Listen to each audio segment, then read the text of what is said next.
రాష్ట్ర ప్రభుత్వం 5 ఏళ్ల కాలంలో దళిత గిరిజన సంబంధించిన సప్లా నిధులని పక్కదారి పట్టించడంలో ప్రధాన పాత్ర పోషించింది. సప్లా నిధులు మొత్తం కూడా నవరత్నాలకి పక్కదారి పట్టిస్తూ ఉంది. అలాంటి పరిస్థితుల్లో నా ఎస్సీ, నా ఎస్టీ, నా బీసీ, నా మైనార్టీ చెప్పారంటే రాష్ట్ర ముఖ్యమంత్రి గారు ఎన్నికలకు సిద్ధమని చెప్పి ప్రకటిస్తూ ఉన్నారు.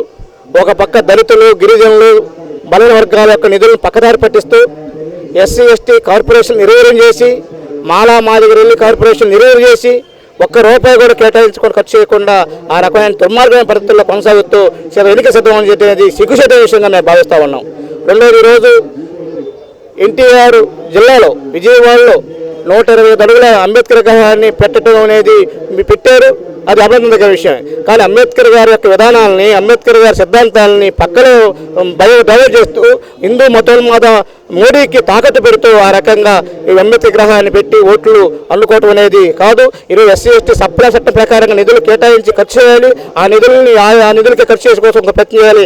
అలాంటి కాని మాత్రం ఎన్నికల్లో రాబోయే కాలంలో ఈ యొక్క జగన్మోహన్ రెడ్డి యొక్క దుర్మార్గాన్ని వ్యతిరేక ఓటు అవసరం ఉంటుంది. అలాంటి దానికోసంగా నువ్వు సిద్ధపడినా కానీ దళితులు, గిరిజనులు సిద్ధంగా లేదని చెప్పి తెలియజేస్తా ఉన్నా. అండ్రా మాల్యాద్రి, కేవీపీఎస్ రాష్ట్ర ప్రధాన కార్యదర్శి. గౌరవనీయులు ముఖ్యమంత్రి జగన్మోహన్ రెడ్డి గారు 10 సంవత్సరాలు రోడ్ల మీద తిని, రోడ్ల మీద పడుకుని ఒక కుటుంబాన్ని కూడా వదిలేసి తిరిగారు.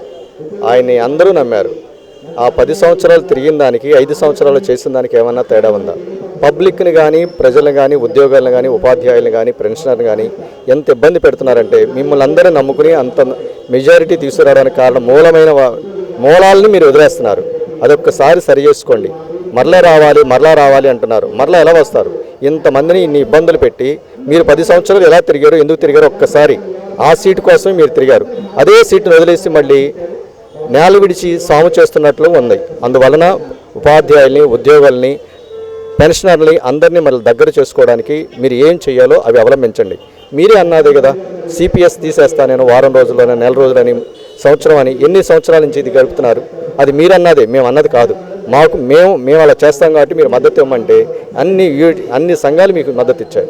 ముఖ్యంగా యూటీఎఫ్ వారు మేము చేసే ధర్మాలకు కానీ మమ్మల్ని భయభ్రాంతులు చేస్తున్నారు. మీరు అది తప్పు సార్. అది ఆ విధంగా చేయకుండా మీరు ఉపాధ్యాయులకి, ఉద్యోగులకి, పెన్షనర్లకి ఏం చేయాలో, ఎలా చేస్తే బెటర్గా ఉంటుందో అలా చేసి మరలా మీరు వస్తే మేము వీఆర్ ద పబ్లిక్ సర్వెంట్స్. మీరు ఏ విధంగా అయితే శాసనాలు చేస్తారో ఆ శాసనాలని ఇంప్లిమెంట్ చేయాల్సిన బాధ్యత మాది. అంతేగాని మీ మీద వ్యతిరేకం కాదు, మీ విధానాలకు వ్యతిరేకంగా చేస్తున్నామే తప్ప మీ ప్రభుత్వాలకు వ్యతిరేకం కాదు. అందరినీ ఒక త్రాటిని తీసుకెళ్ళి అందరికీ ఒకే న్యాయం చేయమని మిమ్మల్ని కోరుతున్నాం. మేము కర్నూలు జిల్లా నుంచి వచ్చాము, వివోఏగా. మేము ఈరోజు రాష్ట్ర వ్యాప్తంగా వివోఏలు అందరం 36 గంటల ధర్నాకు రావడం జరిగింది. మా సమస్యలు ముఖ్యంగా ఏమిటంటే వివోఏలది హెచ్ఆర్ పాలసీ అమలు చేయాలి. 3 సంవత్సరాల కాలపరిమితి సరుకులను వెంటనే రద్దు చేయాలా. అలాగే వివోఏలకి గ్రూప్ ఇన్సూరెన్స్ రావాలి.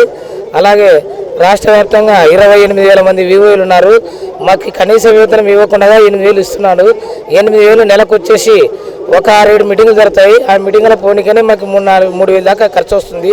5,000 రూపాయలతో ఈ జీవనం కొనసాగించలేకపోతున్నాము.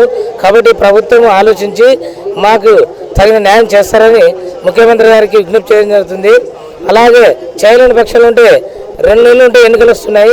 2 నెలల తర్వాత మా వివోఏల సత్తా ఏంటో మేము చూపిస్తాము.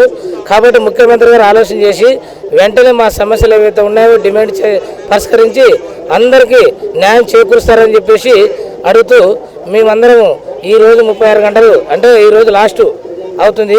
ఇంతవరకైనా చర్చలకు పిలవలేదు.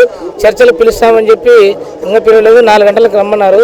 అలాగే మేము వెళ్ళి మా సమస్యలు కానీ పరిష్కారం కాకుంటే రానున్న ఎన్నికల్లో జగన్మోహన్ రెడ్డికి బుద్ధి చెప్తాం.